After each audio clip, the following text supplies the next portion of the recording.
All this woman wants is to have a nice, peaceful home in the country. Can't we understand that? Can't we just leave her alone?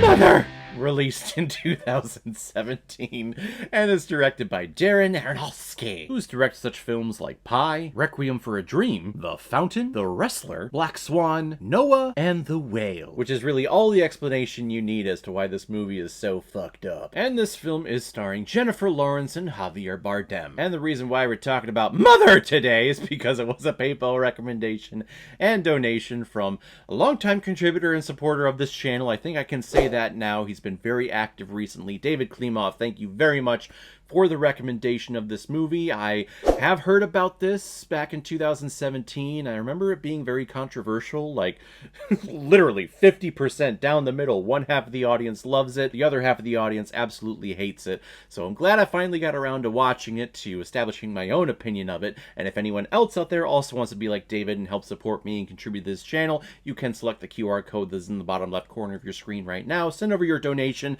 of $5 or more with your movie recommendation, and if I have access to it, I will watch it, review it, and give you a little shout out, just like what I did with David Klimov here. And a fair warning, this entire review is going to be spoiler filled. I'm going to be talking spoilers all throughout this because I really don't know how to do a movie review without spoiling what this movie is about or the journey that the movie takes you on. If I can't talk about that, there's really not much I can talk about with this movie, so you've been warned. If you haven't seen Mother, I definitely recommend checking it out. I think it's actually a very fascinating take on a certain subject. It's Aronofsky, so it's hit or miss with everyone. Some people absolutely love it, some people absolutely hate what he does. Here, I enjoyed it a lot, so I definitely recommend it. Please go check it out. You've been warned. Spoiler-filled review, here it comes. A seemingly happy couple has a beautiful mansion out in the middle of the country, and they're doing renovations, but the husband of the couple is a writer and is suffering from writer's block. But all of a sudden, a man comes knocking on the door, and everything starts falling apart. Eventually, this man brings his wife over. They break a very priceless crystal in the husband's study, who owns the house, and eventually more and more people start coming over, to the point where this entire paradise that the woman of the house has tried so hard to build and make look pretty comes burning to the ground. And I'm shocked that this film was not spoiled for me. Since 2017, it's almost been a decade. I know people talked about it. Movie reviewers, critics out there talked about vaguely about if they enjoyed this film or if they didn't. They all did a good job not spoiling it. Or maybe I just did a good job of avoiding spoilers for this.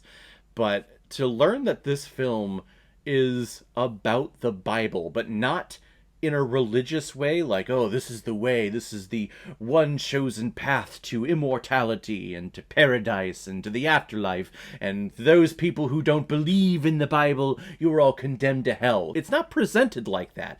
This is just presented as the story of the Bible in a really interesting conceptual way. The husband and wife who we meet and are our main characters throughout this film, him, who he's referenced to in the credits as him, plays, I guess, our conception of who God would be. He is the creator, he's the one who writes down all the shit, the 10 Commandments and all of that. He's the one that gives his son to the world that we abuse and just destroy. He's the one that everyone starts wars over. But then there's the woman, there is the mother, who you can definitely tell represents Mother Earth, because all Mother is trying to do is just make everything beautiful and to make everything peaceful and to have a nice, loving relationship with her husband, who is, in this conceptual world, God. So this is Mother Earth and God, and they have this marriage together.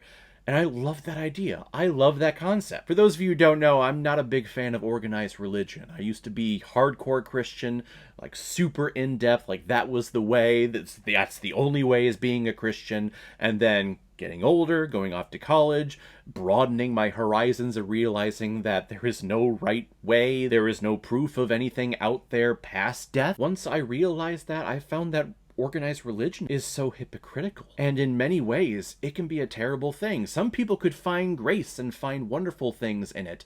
But for people like me, who just woke up and smelled the coffee, organized religion is terrible. And you see it in this film. The people who just love what God is writing and the teachings and the stories and the morality that he is shoving down everyone's throats, they all buy into it. But because other people slightly disagree, or other people want more of God than other people, then they start creating wars and start fighting over each other. So for Aronofsky to develop this story about the Bible, showcasing those things, but not make it religious-centric, and just make it about a man and a woman. This is a husband and a wife. This is a married couple who's trying to get through life, and the husband has his own idea of what he wants to do with his life, and the wife, the mother eventually here, has her own ideas. I actually find that very comforting in thinking that there is an omnipotent force out there, not just one, but there are two, and they're supposed to be husband and wife, and the reason why things fall apart and things start burning to the ground, like everything in Revelation, is because the husband is so self-centered and wants all the glorification that he gets and all the praise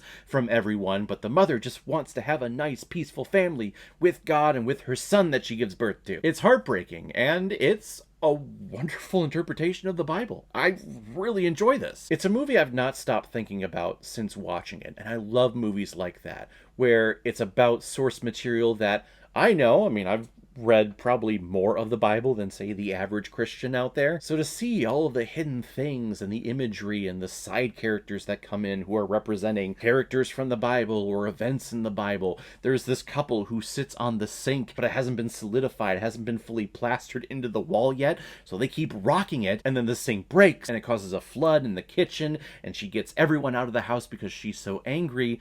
That's Noah. That's Noah and the Ark. That's the Great Flood. I just loved it. I love the concept here. Now, Jennifer Lawrence is all over this movie. And I don't know if this was around the time when they started dating. I don't know if they started dating because of this movie or if they were dating and then this movie was made, but you'd have like, oh, it's an Aronofsky film. No wonder why Jennifer Lawrence is in here. And her performance is... It's fine. It's nothing special. It's nothing grandiose. I feel like we could have put anyone into this role and we would have gotten probably a similar performance. She doesn't make it her own. I don't look at this thinking like, oh, only Jennifer Lawrence could have played this mother character. This could have been played by anyone. Like I said, she's fine. She is absolutely not terrible. I think this is right around the time where everyone, including myself, started getting sick of Jennifer Lawrence because everyone, movie studios, directors, were trying to put her into everything. Kind of glad she fell off a little bit because I never thought that she was like the greatest actress ever, but everyone's trying to make her out to be a big thing. And then we have Javier Bardem, who plays this interpretation of God, and I think he does a pretty good job. Again, similar to Jennifer Lawrence, I feel like we could have put anyone into that role and it probably would have been something similar. But again, I like this conception of this God character who's this poet. He is this writer and he doesn't have any inspiration, but then all of a sudden this man comes a-knocking, Ed Harris actually, comes a-knocking Michelle Pfeiffer, who is his wife. They represent Adam and Eve, and then their sons come in, they're Cain and Abel, and they get into a little scuffle, and they don't flat out tell you that this is about the Bible. At no point in this do they say, this is about the Bible, this is about Jesus, this is about Christianity. No, this is just a blank slate, this is just a generic telling of the stories that happen in the Bible. But I love seeing that when man comes entering into the kingdom, when they come onto this planet, when they get sent into the study, which is the paradise area, yeah, of course men are just gonna fuck it all up. And then they just continue doing that all throughout the life of this mother until we get the next mother who's created and see if it just all restarts over again. I really think this is a brilliant idea from Aronofsky. I didn't really know where we were going at first in this movie. I was thinking that maybe Jennifer Lawrence's character is connected to the house somehow, because the movie starts and we see this burning woman and then we see the house being reincarnated and that's where Jennifer Lawrence comes out. I was thinking, well, maybe she's Javier Bardem's mother and that's where all of the creepiness that people were talking about comes into play here. But it's absolutely not that. You start seeing all the representations of biblical characters and biblical events, and it kind of just blows my mind at how cool and creative this concept was. And again, it kind of makes me comforted that there are possibly two omnipotent forces out there who are kind of fighting and loving and speaking with each other, as opposed to just one selfish one out there who's just like, hey, praise me, yeah, all this shit's happening on earth, people are dying, disease, famine everywhere, but yeah, still praise me. It makes me happy that there are two people out there, and the reason why the suffering happens is because the couple is not getting along. That makes more sense to me. If I'm to believe that that's all that's supposed to happen. Yeah.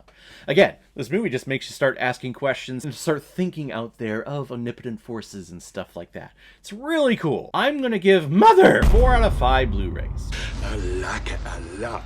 So guys, if you've seen Mother, what did you think about it? I have to say it that way because of the exclamation point at the end, so give me a break. But whatever you thought, comment below and let me know what you thought about it. And as always, if you like what you see here, if you like my take on movies, then hit the subscribe button and make sure you hit that bell. See you the next time I release my next movie review. So guys, I will see you next time on the channel, but in the meantime, be well, be good to each other, and go watch a movie. Take care, guys.